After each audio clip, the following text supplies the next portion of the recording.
everyone. Welcome to Talk of the Town. This is a podcast where we talk about all things creators, media, entertainment, culture, business, and more. My name is Tristin. I'm the host of the podcast. If this is your first time listening to the podcast, thank you for tuning in. And if you're returning from previous episodes, thank you so much for stopping by. Today, we're going to have a really great episode with Chris Defendis, who is currently the president of Xtreme One. He has a long history in the entertainment space, working at companies like AT&T, Turner, Warner Brothers, WWE, and now at Xtreme One, which is a publicly traded mixed martial arts promotion. We're going to get into his background, how he got to where he is today, as well as talk a little bit about the industry at each one of his stops. With that being said, let's get into this episode. Today, we have a really special guest for the podcast. Chris, introduce yourself. Yeah, Tristin, thanks for having me. Chris Defendis. I am currently president of Xtreme One Entertainment, which operates its wholly owned subsidiary, Extreme Fighting Championships. So a relaunch of an MMA league that has been around for a number of years. And like I said, excited to be here. Absolutely. So, Chris, talk about your upbringing. Where'd you grow up? What were you into as a kid, and what got you started on the path you're on now? Absolutely. So I actually grew up in upstate New York, Rochester, and big sports fan growing up. Played all the sports that you would play, but really kind of gravitated towards baseball. So I played baseball, from the time I was 5 to the time I was a senior in high school. Got recruited to play, but decided that I, didn't want to play in college, and ended up going to the University of Dayton in Ohio and was a sport management major. So I figured if I can't play baseball and can't, play it athletically, I can, maybe get in the business of sports. Did that, had a blast at Dayton, but then, didn't go into sport management or the field of sports right away. I actually ended up going to work for AT&T Business Services in New York City for a year after I graduated, selling voice and data systems in Lower Manhattan, which was fun and enlightening. But in the same way that, what I'll tell a lot of people growing up, in the same way that you figure out what you love to do, I figured out what I didn't love. And that was kind of cold calling and kind of that sales, that sales approach. But what I will say is that the AT&T training that I got really set a foundation for how to sell. And, selling yourself or your products or your business or your ideas or any of that kind of stuff is super important throughout your career. So it really helped me. Then I wanted to move to Chicago from New York. A bunch of my college friends were in Chicago. I had visited Chicago, loved it, and ended up getting a job with HBO when I was like 23 years old. They used to have a Chicago office, and worked in that Chicago office, and ended up staying at HBO for over 20 years, 21 years to be exact, and had a blast working for HBO. Ultimately, when I left there, it was not only HBO and Max and whatever they're calling themselves these days, but also, the Turner Networks and Warner Brothers Home Entertainment. And so we worked very closely with all of our distribution partners. So we led those relationships with the likes of Comcast and DirecTV and Apple and Amazon, basically anything to bring in revenue for the Warner Media portfolio of IP. And then I left there in, October of 2022, and then ended up going over to WWE for a period of time, where I led their marketing strategy and partnerships for their distribution partners. So all of their broadcast and streaming distributors. So Peacock, NBC Sports, Fox Sports, Hulu, you name it, anything that had WWE content I was working with to, generate viewer engagement and subscriber acquisition for those streaming services. So I did that for about a year, a little less than a year. But then when they merged with UFC and that transaction took place, I left and I started consulting with Xtreme One and XFC, and was recently named president of Xtreme One in July. So been doing this for a little less than a month, I guess a month today. and it's exciting. So that was very long winded, Yeah, but you got the story. absolutely. So I always ask this question to everybody, as someone who's still like old, like young enough but old enough to have been out of high school and like found a path for myself. Do you think college is worth it these days? Yes, I do. I do think it's worth it. And the reason I think it's worth it is, I will say it's, well, let me frame that up. It is worth it, but it's not for everybody. And I think it's important to really be able to identify who it's for and who it's not for. If it's for you, yes, because not only are you proving to yourself and to others that you can do it and get it done, I also find a tremendous amount of value of going away to live, because you start to figure out your independence, you start to gain confidence, how to interact socially, how to do all those things on your own that, you just need that from a developmental standpoint. I do think, though, that people can be tremendously successful and satisfied without going to college, right? I mean, there is a lot of, vocations that are, in need of people. Um, you know, you know, electricians, plumbers, HVAC, anything like that. It's funny. We had somebody at our house a little while back who was an older gentleman in the HVAC industry, and he's like, I can do whatever I want because there's nobody coming up behind me. Like there's nobody to replace him. And, he's able to charge a ton of money and make a really, really good living because of that. So I do think it's worth it, but I also would say it's not for everybody. Absolutely. No, I certainly agree with that. Like I look at myself and think of like, 6 years ago where I was when I graduated high school, and like even myself who's now still going for a college degree, because I've started and stopped along the way, but I look at like how many opportunities that I get because of not going to college immediately, or like I remember the first time I dropped out of college, 3 months later, I was pitching to the producers of Shark Tank, Yeah. which is nothing that a 19-year-old should be doing. I fully admit that now these days, is like completely unprepared for that experience. Um, but I think at the same time, like you bring up a really good point about it's worth it if you can get value out of it, if it's something that benefits you in the long term. So moving from there, Well, one one thing I will thing. also say, sorry to interrupt, but I think there's, somebody told me this a long time ago that it really struck a chord with me, is that a lot of people, when you think about people that go to Ivy Leagues or big time schools like that, doesn't mean that they're smarter than you. It just means that they probably had their shit figured out a little bit earlier, right? They just did it earlier. They figured it out earlier. It doesn't mean you'll never get there. It just means that they did it a different way, and you did it, and you had your own path. That's it. Exactly. The other thing that I think helped me, and like I've helped other people like rationale with not necessarily needing to go to college, is you look at like the Zuckerbergs of the world, Gates, Jobs, um, all these other like individuals that we sort of revere in business and culture. A lot of them dropped out of university, and so I think that that's something I've always looked at and said, like, if these people are like good enough to drop out of college and build something themselves and become like billionaires or trillionaires, like, that's proof of some sort of that like college isn't necessarily for everybody.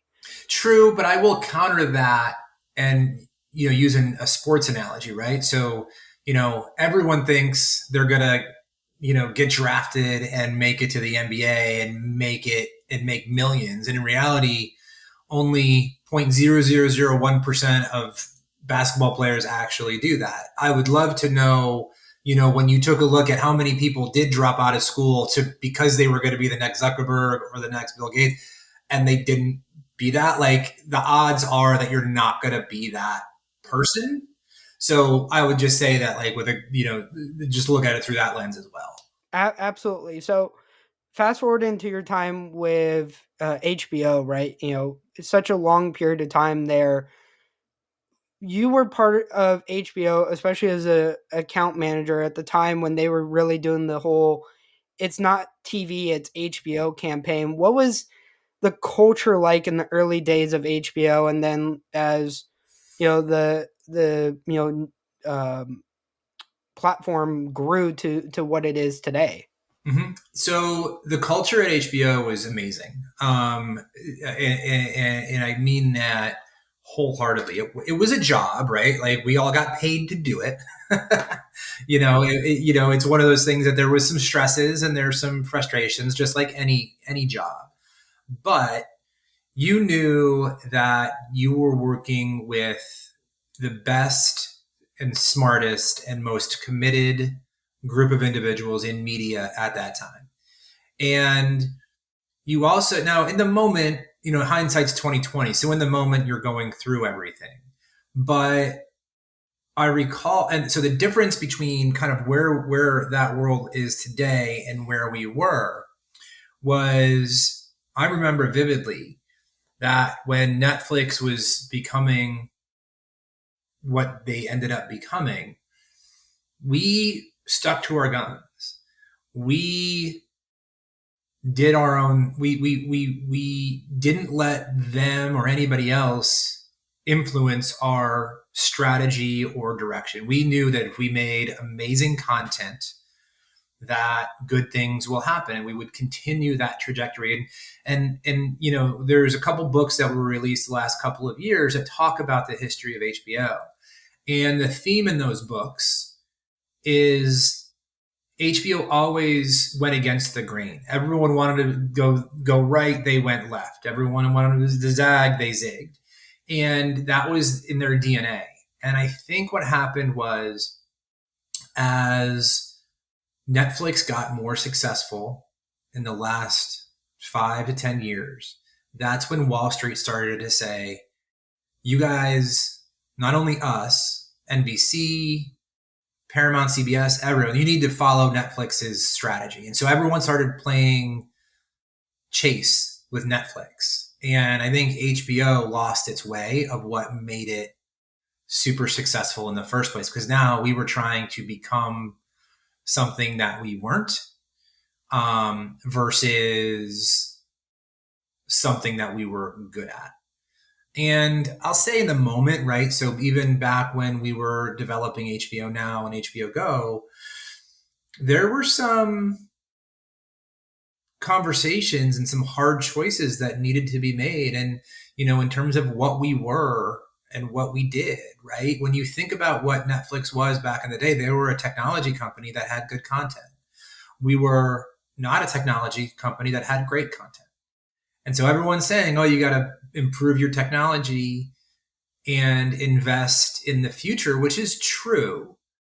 But when your CEO is either a finance person or a content person, and they have a limited amount of money, are they going to invest in another season of Game of Thrones, or are they going to invest in 100 new engineers? They're going to invest in another season of Game of Thrones. And it probably was the right choice. Now, you bring up a really interesting point about finance managers and content leaders. From your experience being in the entertainment industry, which one do you think has a better overall track record? Those that come from a finance side, or those that come from sort of the programming and the studio side of things? It's a great question. And without just going on my visceral gut reaction, I am going to say the content people, because I think the finance, if you have a finance person running the company, they're very risk averse. They just are. And it's in their nature, right? They look at the bottom line.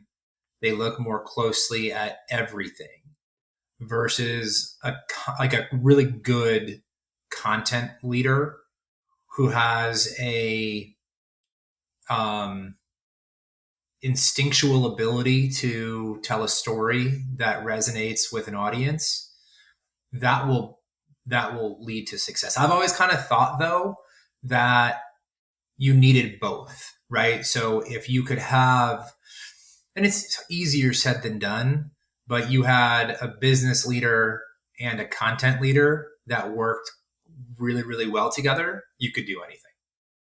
Exactly. Like a good example for me is, because like I'm still young enough to remember, sort of peak TV is like Marvel was really great at, having like Jeff Loeb as their head of television, who produced Daredevil and Agents of Shield and all these amazing Netflix shows, but he was also a guy who came from writing comic books and a love of that. On the other side of things, you have people like Mark Pedowitz, who ran the CW for so many years, who came from like a law background, worked his way into running ABC Studios, doing Grey's Anatomy and Castle and a lot of those other things, and then 11 years as being the like longest head of a broadcast network. And whatever people say at the CW, it's like there was hit after hit after Yep. hit, year after year. So I feel like there's always something in the DNA of like being a content person having more successful hits than like the more safer bets out there. Yeah, I agree with you. I agree with you. And I think that, again, I just having been around it and hearing horror stories of lawyers or finance people or whoever who kind of run an operation into the ground because they're so by the book.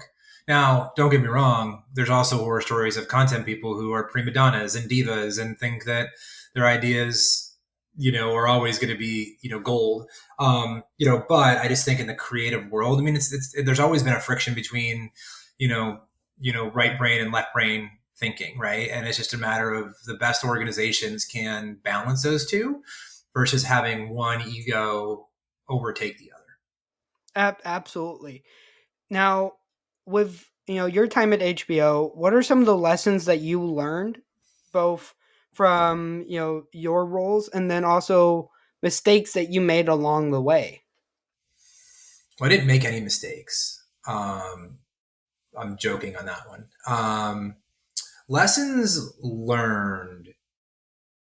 I would say the biggest lesson I learned there was the ability and comfortability of being vulnerable, right? Like you don't need to know all the answers. Like you're not going to know all the answers. Be okay with that, especially in such a dynamic and fast moving industry like media, entertainment, tech. Like you don't know everything. And it's being open to learning new things and not pretending that you have it all figured out. Because I'll tell you what, nobody has it all figured out. Like even when, it's funny, a boss of mine at the time, there was some big negotiation happening with one of our distributors, and it was a multi-billion-dollar negotiation. And so we were talking to her, and she was like, we were asking how it was going, and she's like, we're all just making it up as we go along. No one's up. There's not like a wizard behind the curtain up there telling us what to do. Like we're just kind of figuring it out as we go, and we just trust the process. So that would be one. I would say the other lesson is, to be fully prepared and be strategic. The one thing I'll say about HBO when I was there was we always kind of joked about it that you kind of needed to be the straight A student, but act like you were the cool jock, right? Like you just kind of needed to like be like the cool kid in high school, but also the nerd. And so that was kind of how you had to approach it. In terms of lessons learned, I would say there are times when you should be your own harshest critic, but there are times when you should give yourself a break and realize that when you are your own harshest critic, no one is looking at you through that lens. There's been a number of occasions when I thought I totally messed something up. That was like the end of my career, or I'm looking so dumb. And I would bring it up to somebody and they're like, I don't even know what you're talking about. Like, I, I didn't even recognize, because everyone's in their own head. Like that's the other, everyone's in their own head. They're not in your head. And so I think that would be the biggest lesson that I learned over my career. Absolutely. I think you highlighted something right there of like being your own critic, but also needing to give yourself a break at times. I think it sort of contributes a little bit to, the sort of from the outside of things, like the cutthroatness of the entertainment industry. You always hear that entertainment and media is very cutthroat, and like it's a sort of a game to work within. Mm-hmm. I think that is a really like interesting point, because that way, like, people who are trying to get into the industry are able to like mentally prepare themselves, like, hey, look, like, again, as you mentioned, nobody has things figured out. And if you're able to sort of, critically feedback yourself without letting things get to you, then I feel like that makes things even more enjoyable. Well, I agree completely. And I think the other thing that is interesting, and it goes to the culture that we had, and to your earlier question, and then the culture that exists when I left there, a little bit before I left there, but probably even now. When I was there and we were thriving, the people that weren't successful and were exited were the people that said, look at me, look what I'm doing, and would either shine a spotlight on work that they did undeservingly, or didn't give credit to other people that they worked with, or even just stole credit. And those people were shown the door. And then I think what happened is, as there was new leadership inserted who didn't know a lot, they then looked to the loudest voices, the newest voices, who would say how great they were, would say how smart they were, and how they had all the answers. And that was, I think, a little bit of the death knell of HBO, because they started to not go with the people that were more, Willing to take risks. well, more committed to the team, versus they were committed to themselves and their own advancement, right? Like a phrase I use a lot is, an empty can rattles the most, right? So if somebody is sitting there telling you how great they are and how smart they are and how they have it all figured out, they probably don't. Most certainly. Moving from HBO, you spent time more with Warner Brothers proper, doing both revenue and growth. It feels like a very interesting part of the entertainment industry to sort of work in, because I feel like that's where like the sweet spot of entertainment is really in like how you can grow a network or a cable channel or a premium subscription service, and at the same time, you really get to see like the behind the scenes, like the business side of things. What was that like, doing all that sort of distribution and growth? Yeah, I mean, it's a great question. So, you have to, you know, understand the dynamics that I don't think a lot of people really truly understand when it comes to this move to streaming, right? So, in the likes of, Paramount and Warner Brothers Discovery and Warner Media before that and NBC, you have this cash cow in these linear networks and cable subscriptions. You were getting billions and billions of dollars a year from CNN, TNT, TBS, all of those things. But then you were trying to stand up a streaming service, right? And so those linear networks that were giving you billions was they were declining. They were declining more rapidly than anyone expected, but you couldn't blow them up because they funded the streaming endeavors, right? And so that was this bridge that we were trying to build of the linear past and the linear present to the streaming future. And I still don't think they've figured it out, because then you had leadership under AT&T that was all in on streaming, right? And it was kind of like a startup mentality, because they were like, we're putting everything in the streaming basket. And it was super, super expensive, and they ignored the linear stuff. And now I think it's actually gone the opposite way, where they're like focused on linear too much and not investing in streaming, and then trying to partner with Disney and all that kind of stuff. So it's been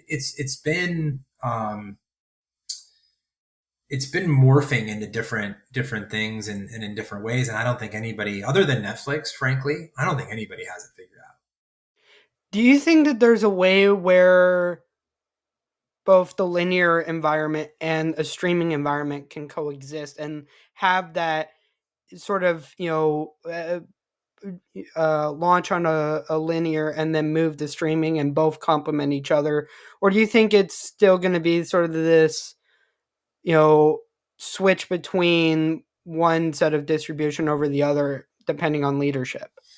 I think it's going to be the latter. I think the industry made some too many mistakes years ago, and now the public is trained on what they want and what they expect, right? Like your generation probably doesn't have linear cable. They don't. They stream everything, and that's, I think it's funny because it's like the older generation, probably mine and up, they always said, well, just wait till the younger generation has kids and a family. They will get cable. They will Yeah. sit up. No, they won't, because No. that's not what they're comfortable with. Like as you get older, what you do is you go what you're comfortable with. Now, for me, I was comfortable as a kid with cable because that's what I knew. You guys don't know that. Yeah. You don't want it. Like, so you want on demand, you want streaming, you'll want to pay for your things, you know, a la carte. And so unfortunately, I don't think there's that ability to kind of put the toothpaste back in the tube there. See, I remember growing up on cable, like it when it was Time Warner Cable, and when it wasn't Xfinity, it was Comcast Xfinity, and so like I remember those days, and really for me, like what broke me from the cycle of cable was just it got to the point where there were very few shows that I was watching on television that like justified the like spending, because you gotta remember in like mid 2010s cable was getting to like 80-90 dollars a month Yep. at minimum. And the thing is, like, when you're only, for me, I was only watching maybe like 4 shows a week on television, Yes. and that's during the fall schedule when the shows are like at like coming out. And it got to a point as well where I think naturally my family and I found we were spending more time watching streaming.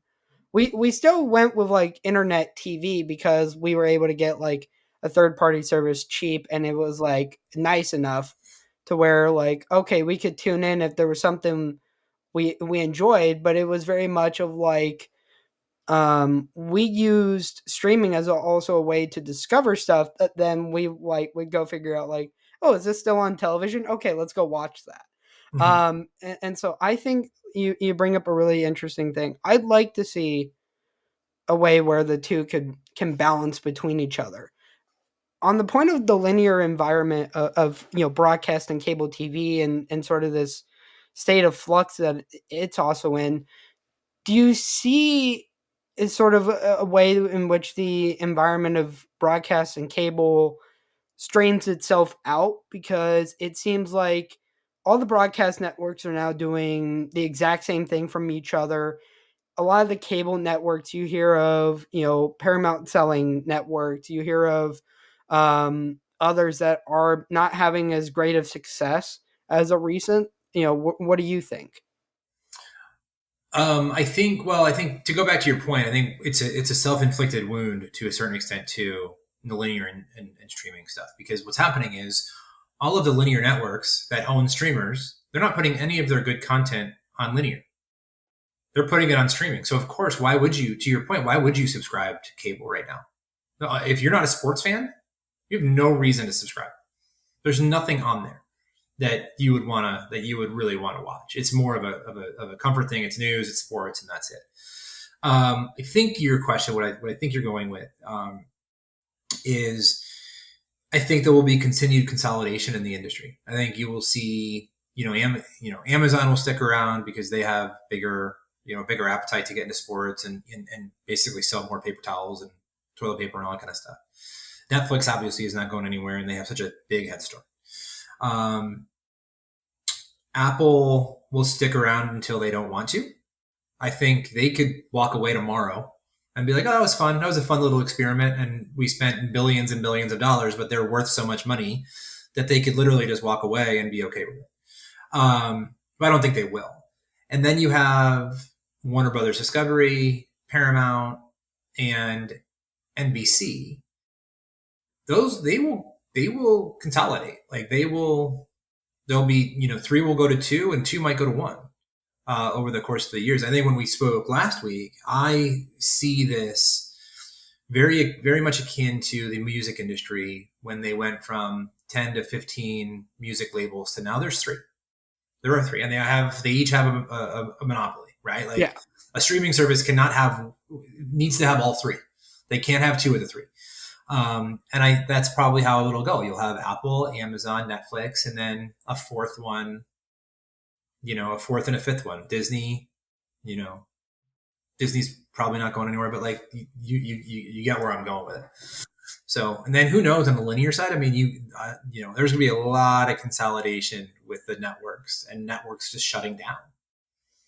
absolutely. Now, one of the things that I recently saw happen, and it was really interesting in the theatrical space, and I don't think a lot of people expected it to happen, was Sony buying the Alamo Drafthouse Yeah. Cinema.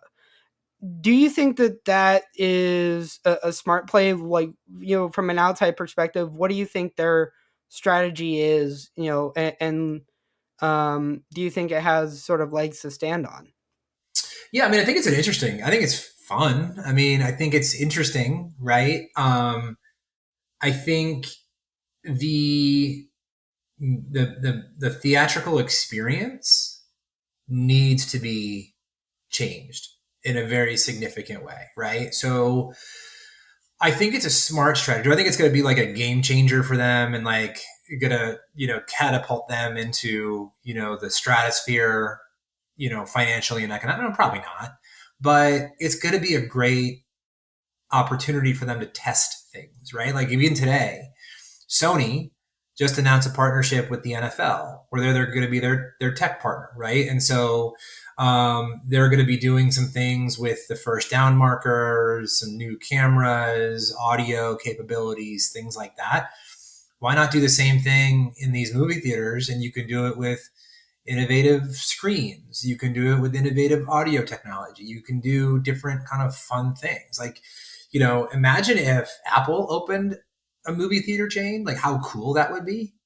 Like, that'd be awesome. Like all the biggest and best technology that they would have in there, like you just make it different. I mean, I live in Indianapolis, and where I am, there's Flicks. I don't know if you've heard of Flicks, but I love that place just because it's like different, right? It's comfortable. You get food, you get drinks, you do all that stuff. Um, so I think it's a smart play, just from an R&D perspective. Hey everyone, before we go any further, I want to talk about a particular sponsor for this episode, that being Beehive. Beehive is the all-in-one newsletter platform for those that want to build, publish, grow, and monetize their platform. If you're someone who has an audience and doesn't have a newsletter, you're missing out in 2024 because it's one of the best ways to build a media brand. And the people at Beehive know this because the original team at Beehive also worked at Morning Brew and went on to create Beehive based off of what they learned at the company. When it comes to Beehive, there's so many amazing things. You have an all-in-one platform for building a newsletter, both in a web format and as a mobile app. You're able to grow your own newsletter through Boost to build your list and gain new subscribers, a referral program, and at the same time, when you're looking at monetizing, there's so many ways that you can monetize, from subscriptions to ad networks, and on top of that, it's an easy to use platform. And if you really want to check out what Beehive is doing, there will be a 30-day free trial as well as 20% off for 3 months that you guys can use in the link down below. But with that being said, let's get on with the episode.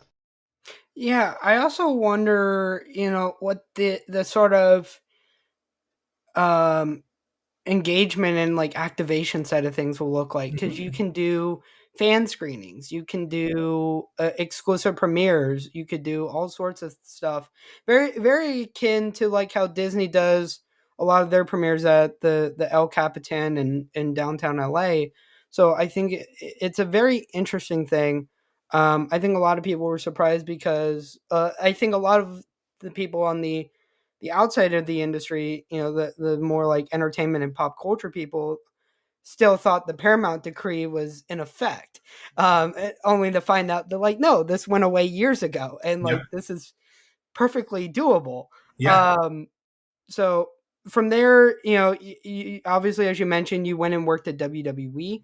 What was your entry into WWE like, and it was there, I guess on a fan side of things, any particular like pay per view, either as a kid or as a adult, that you enjoyed watching the most? Yeah, for sure. So the WWE was an interesting place to go to work because just the time and the evolution of it while I was there. So I started in February of 23. Vince had just come back. And shortly after I started, announced that they were exploring the sale. So that was interesting just to be there and kind of be part of that process. On the periphery. Um, what I will say about WWE is a couple things. One is that the fan base is rabid, right? Like WWE fans are like no other sports fans in the world. Passionate, loyal, critical. Oh my God, talk about harshest critic. The Yeah. ones who are complaining The the most, internet the ones wrestling who watched community everything, right? sometimes makes me just want to like get away from the internet, because I'm like, as someone who grew up in the gaming space, I'm like, I'm used to seeing people dog on each other, or Yeah. dog on like publishers, or dog on like something happening. And then there's the internet side of things where it's just like fair game feels like a backroom brawl fight. Yes. Yeah. Yeah. Yeah. For sure. But I will say that it's kind of funny when you think about other vocations and other jobs and even sports. Like at some point, you don't want to talk about it anymore, right? You're just like, okay, I'm done. I want to move on. Um, the people that worked there, they talked about it 24. Like they knew it, they loved it, they ate, slept, and breathed it, right?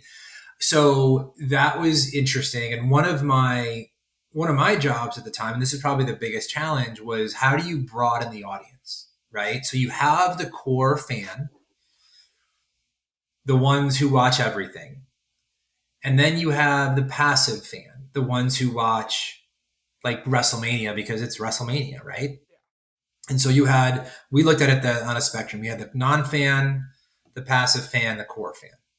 How could you turn non-fan into a passive fan? How could you turn a passive fan into a core fan and just recreate that cycle or replay that cycle? It's easy. The core fan is easy. They're there. I remember having a conversation with somebody on my team. We were trying to figure out a way to sell WWE to the non-fan. And I said, explain to me, and he'd been there for 20 years. He Sure. knew the space, like he knew it, like he was a super fan. I was like, explain to me the Intercontinental Heavyweight Championship. Explain to me that.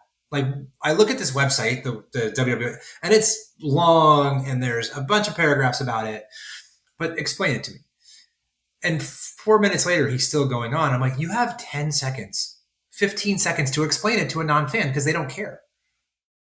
Right? Like, and that was the part that was the biggest challenge, because when you started dumbing it down to the non-fan audience, you ran the risk of upsetting the core fan base. Yeah. Right. So it was that balance of how do you get the new people in without using the words. And there were words that you were not allowed to use. Yeah. There just were.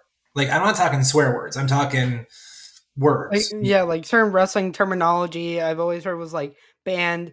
And on that point, like I've always like I remember explaining championships to somebody as a fan of wrestling. I'm like, the World Heavyweight Championship, Universal Championship. I'm like, that's your top of the mountain. I'm Yep. like, you've got the Intercontinental Championship, which is your workhorse.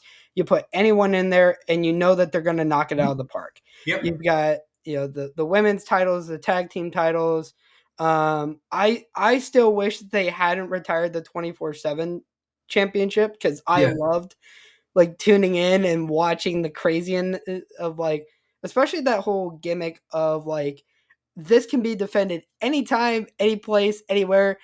Doesn't matter if it's like in the middle of a desert or if it's on a golf course in, Martha's Vineyard, Yeah. and I think that was one of the fun things about it as well. Yeah. You couldn't call it a belt. It's, a belt Yeah. is, a belt is what you use to keep your pants up. It's a championship title. You can't call it, it's not a hospital, it's a medical facility. Yeah. I heard a story, and I think this is probably pretty true, that in a meeting, somebody said Hell in a Cell instead of Hell in a Cell and got fired because they said it wrong. That's insane. Yep. I mean, I have to respect that though to some extent because it's like if you get the name wrong, what else could you get wrong? And so I think I think that I can sort of understand that though from a like polish of like, hey, if you can't get the name right, Yeah. then like something's either like not correct or like you're doing it and it shouldn't be happening. Yeah. Yeah. No, you might be right, but what I will also say to your point about, um, the history of it. It is funny when I would talk to people about working at WWE, and to your point, people have that moment that they remember, right? They remember something that happened at WrestleMania 3 when so and so ran out of the tunnel and the crowd went crazy. Like they just remember those things. Like they remember everything. And in a way that I don't think any other sports fan does, right? It's just like, it's the passion is completely there.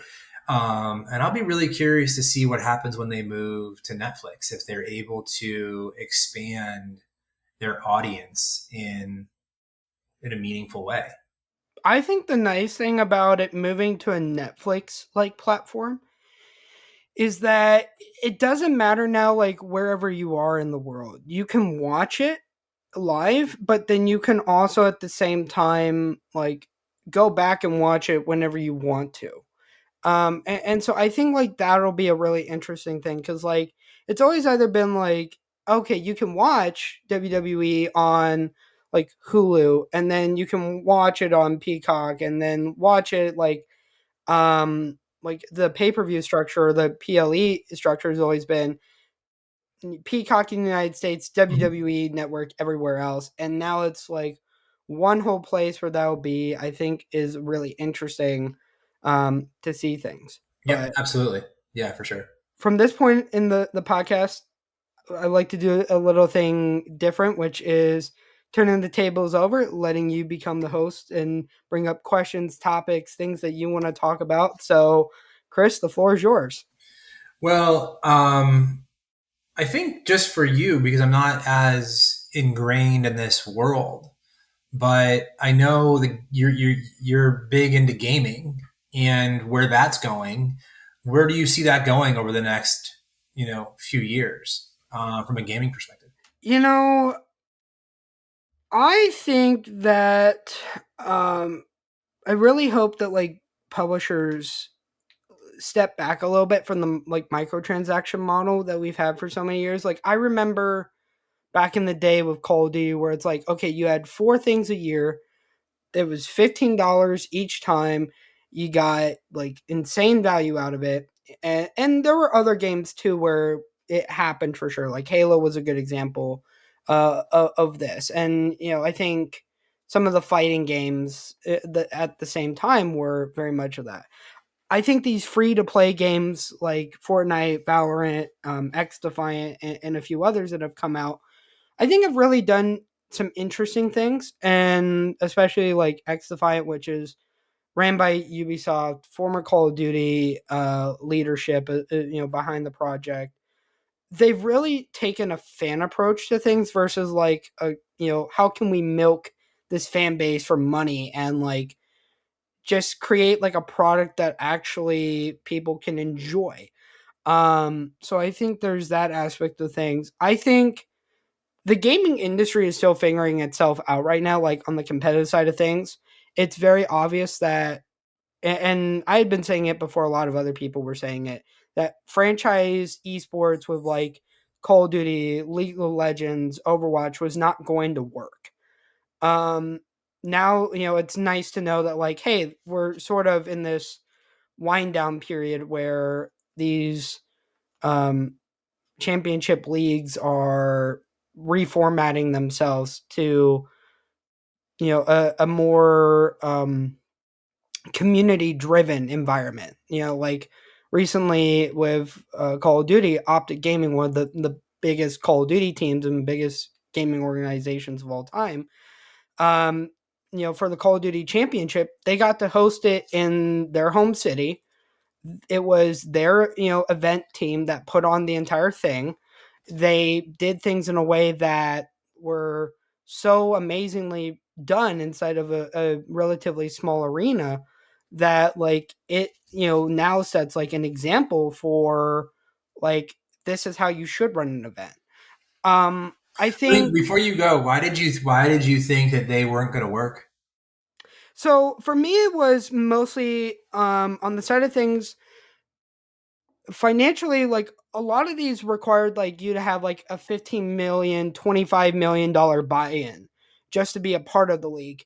Then you come to find out that the league was taking 50% of ticket sales and sponsorships. The league was locking down its own sponsorships and then going, well, if we have these sponsors with like a Pepsi or a Mountain Dew, you as a franchise can't have a competing company. You can't have like a different thing. So like that created a lot of problems where like, the NFL doesn't necessarily have direct sponsors of the league, or the same with the NBA. It's teams have their own. Yeah. I think also the media rights. No Call of Duty team or LCS team or Overwatch team was allowed to control their media rights.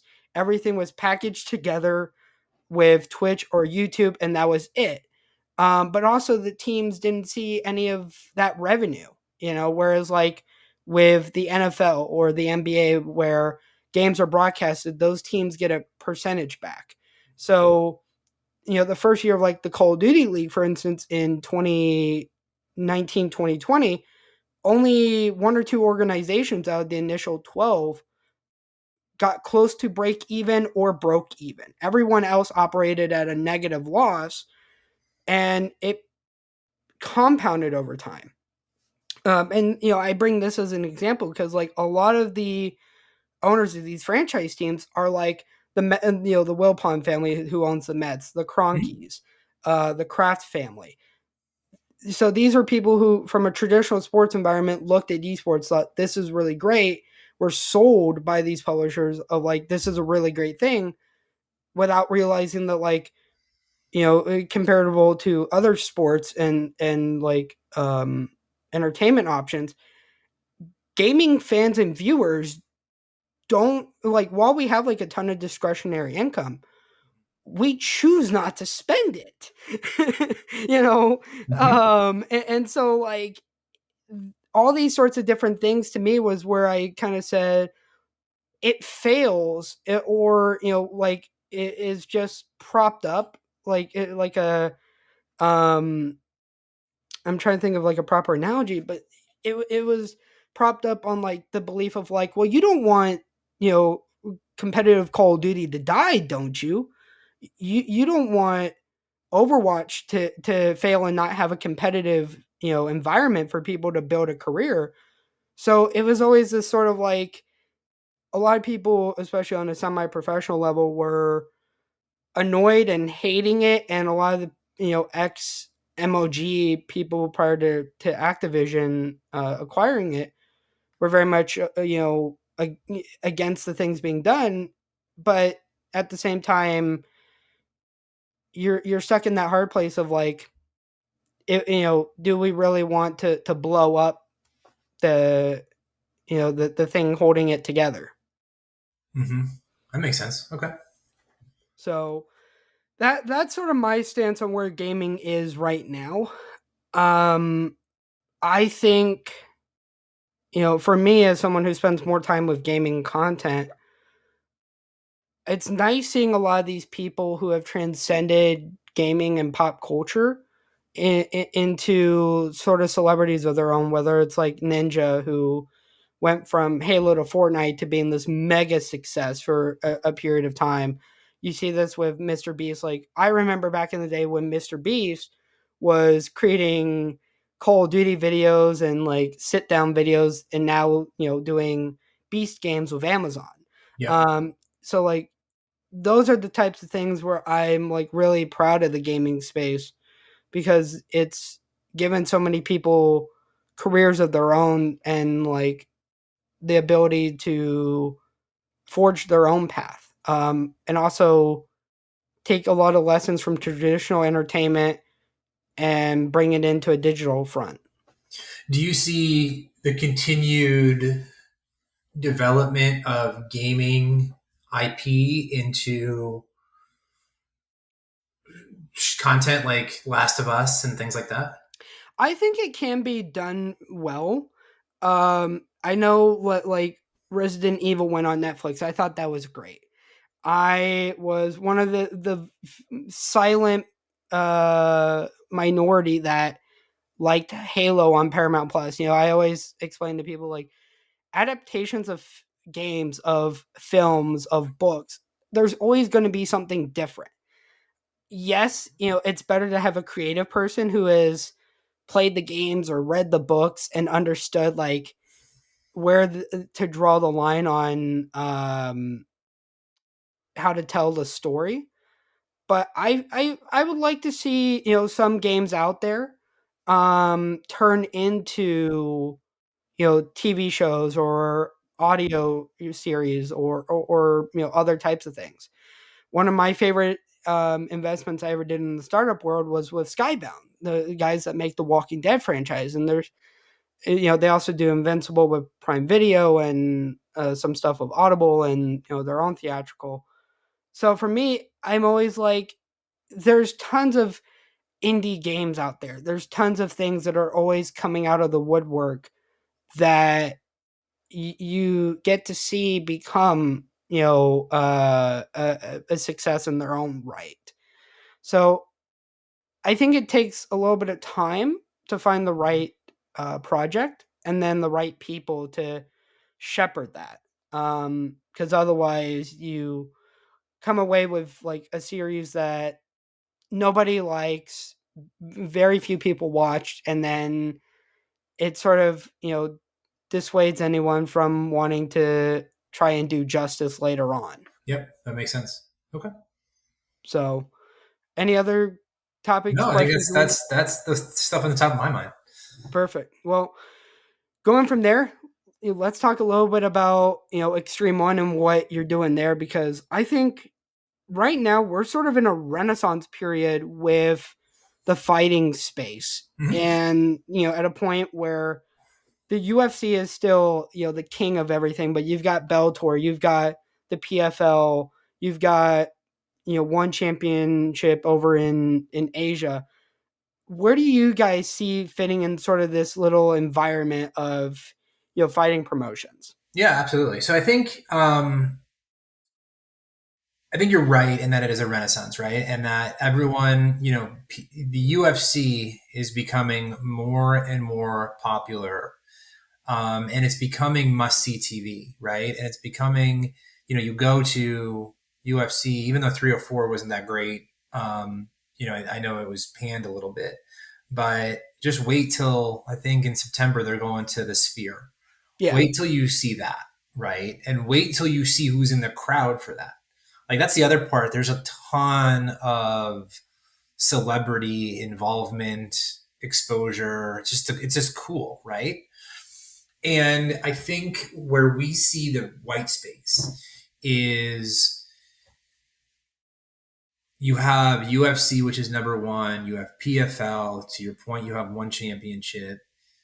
They're not going to partner in any way, shape, or form. They're all competing to be one. UFC is obviously doing their own thing. They're head and shoulders above everybody else. Where we see some opportunity is to be the way to explain it the most eloquently and succinctly is the minor leagues of MMA, right? So if you are an up and coming MMA athlete, you can only go to kind of smaller regional shows to get that experience and that exposure. Um, they're not all the shows are not all shows are created equal, but a lot of in many instances it's small. It's you don't get paid a lot of money. Promoters may or may not have your best interests in mind. And you could be the next big thing, right? You could have won, especially as more people want to get into MMA as they get older, and you have NCAA caliber wrestlers and people that have a social media following or have a pedigree. UFC still doesn't need to care about them yet because they haven't done anything. We think we can give them a smart, strategic, and educational place to fight and get experience in the ring, but also outside of the ring.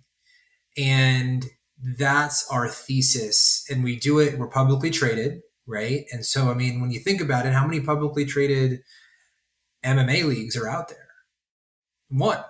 Well, two now with us, Yeah. right? But it's UFC and us. The other ones are privately held. And so I think that's something that is unique and different and gives us a level of credibility that we will do things the right way because we have to, right? You have SEC guidelines. You have policies and procedures that you have to implement. We have to treat fighters the right way.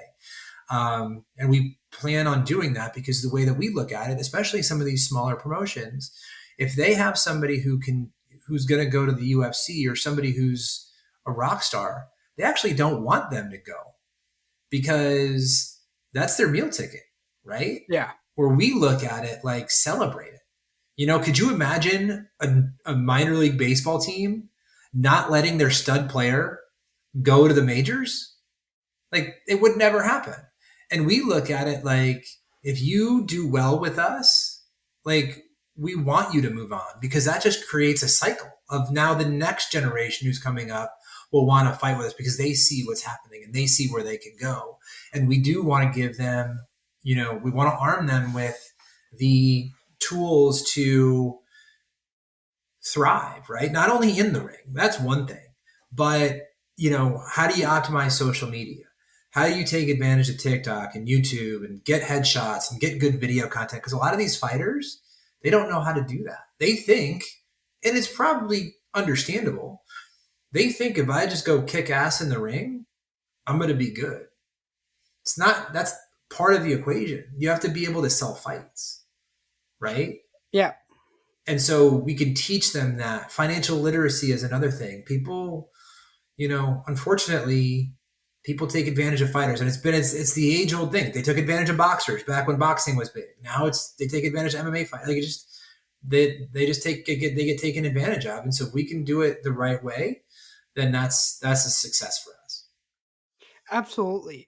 Now, obviously, you started in the distribution side of things, so I'm going to kind of tie back to when you worked at WWE. You were doing marketing and partnerships with the NBCUs of things, with Fox, with A&E, with Hulu. Where do you see now with Xtreme One, because of you starting out with head of distribution, now being the president? What is sort of your go to market strategy and the pitch to the distributors out there, to take a look at. Yeah, absolutely. No, I think it's very much akin to when I was at WWE. You had, and even at HBO, right? So I'll actually go back to HBO when we launched Max and we went to having way more content, right? That was a tonnage game.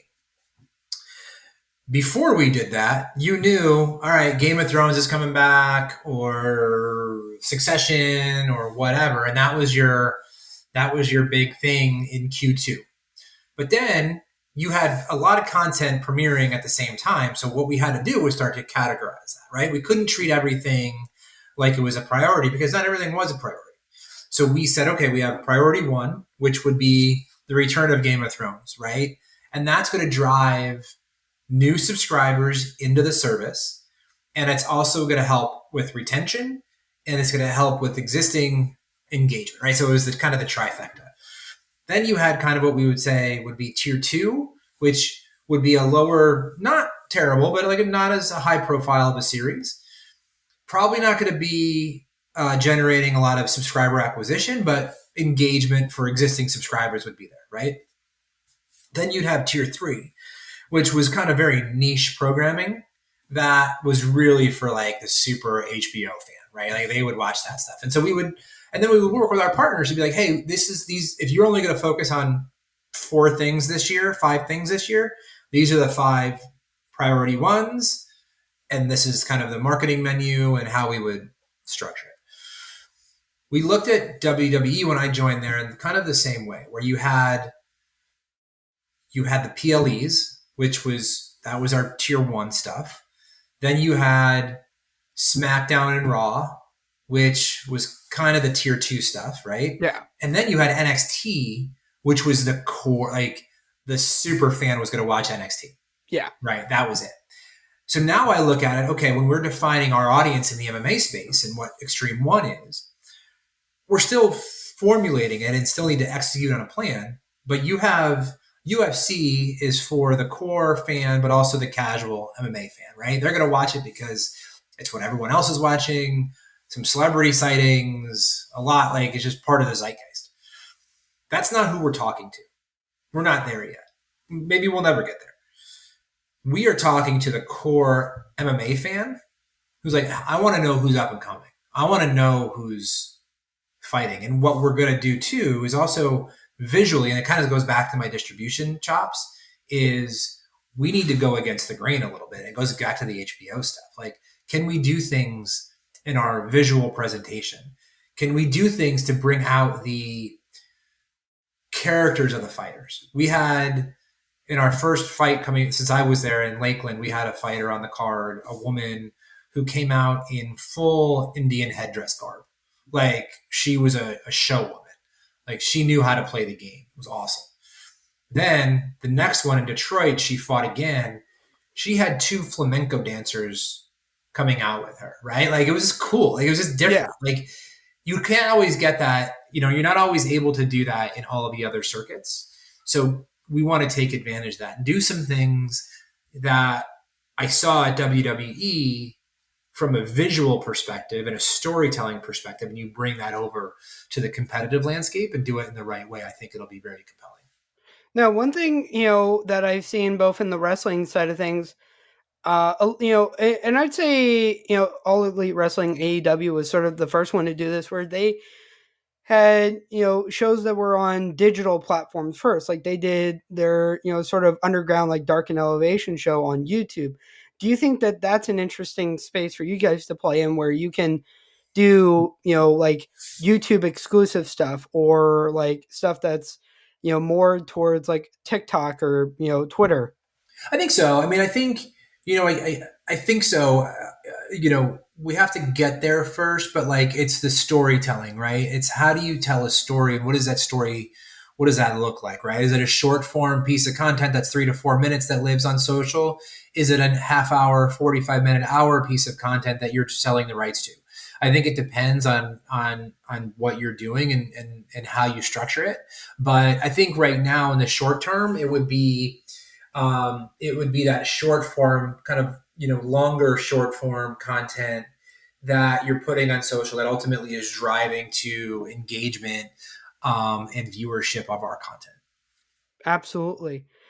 One of my last and final questions one of my last questions I'm going to ask is, I think with anybody, whether they've been at a, you know, early, job stage in their career or all the way at the top, and this kind of goes back to something you touched on way earlier in the podcast with being a critic and giving yourself a break. What is your measure of success? And on the inverse, what's the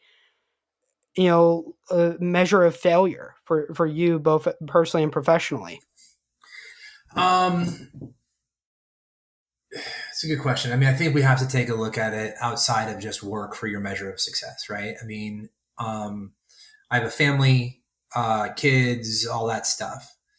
I can't just define my success on my title or my salary, right? It's all encompassing. And so that's how I would define success is are you well rounded?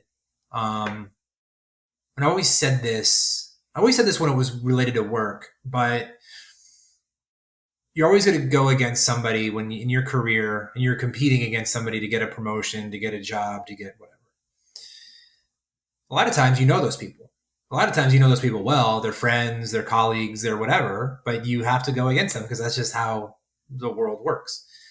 And I always thought that if I could go to bed at night knowing that I did the right thing, like I would promote myself, but I wasn't going to tear anybody else down in the process, then like I was successful, right?